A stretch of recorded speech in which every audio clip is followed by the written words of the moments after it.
না। আজকে আওয়ামী লীগ নিষিদ্ধ হয়েছে, সেজন্য সরকারকে ধন্যবাদ জানাই। এবং আওয়ামী লীগ নিষিদ্ধ হওয়ার পর কোন দল যদি আওয়ামী লীগের কার্যক্রমকে সচল করার পক্ষে কথা বলে, তাহলে আওয়ামী লীগের পৃষ্ঠপোষক অর্থাৎ সন্ত্রাসী সংগঠনের পৃষ্ঠপোষক হিসেবে তাদেরকেও বিচারের মুখোমুখি করার সুযোগ আছে। সুতরাং আমরা মনে করি কোন দল সেই দুঃসাহস করবেন না।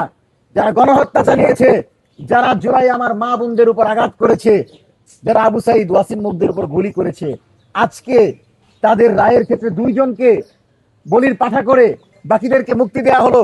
এটা কি ধরনের তামাশা? আবু সাইদ হত্যার পেছনে তৎকালীন আইজিপি সহ পুলিশের ঊর্ধ্বতন কর্মকর্তারা জড়িত।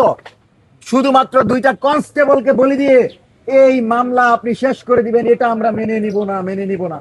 আদালতকে সম্মান করি, কিন্তু আমরা এটাও বলতে চাই, গ্রেফতার করবেন, বিচারের নাটক সাজাবেন, জজ মিয়া নাটক সাজিয়ে 2-3 জনের উপর দিয়ে পুরো রায় চালিয়ে দিবেন, এটা কিন্তু ইনসাফ হবে না।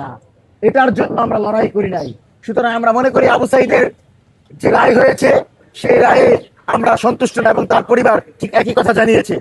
পাশাপাশি সরকারকে 6 ঘন্টা সময় দিচ্ছি। আমার যে ভাইয়েরা আমারও অনশনে বসেছে, এদের ইতিমধ্যেই স্বাস্থ্যের অবস্থা অত্যন্ত আশঙ্কাজনক। যদি এদের কিছু হয়ে যায়, এই সরকারকে কিন্তু দায় নিতে হবে। আবারও বলছি, এক একটা শিক্ষার্থী আগামীর বাংলাদেশ। সে ঢাকা বিশ্ববিদ্যালয়ের শিক্ষার্থীরা মৃত্যুর সাথে পাঞ্জা লড়ছে, আর আমাদের শিলং থেকে আসা উপদেষ্টা, আমাদের শিলং থেকে আসা মন্ত্রীরা একবার দেখতে আসতে পারেন না। অথচ আওয়ামী তারেক যখন নির্বাচন কমিশনের সামনে দাঁড়িয়েছিল, অত্যন্ত কান্নাকাটি গাড়ি মাড়ি নিয়ে সবাই উপস্থিত ছিল বিএনপি।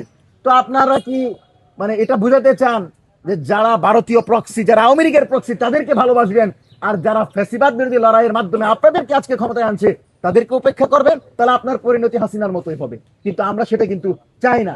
এখনো বলছি, 6 ঘন্টার ভিতর তাদের কাছে সরকারের পক্ষ থেকে কোন ধরনের দায়িত্বশীলকে আসতে হবে এবং আমাদেরকে এ ব্যাপারে ইতিবাচক পদক্ষেপ জানাতে হবে।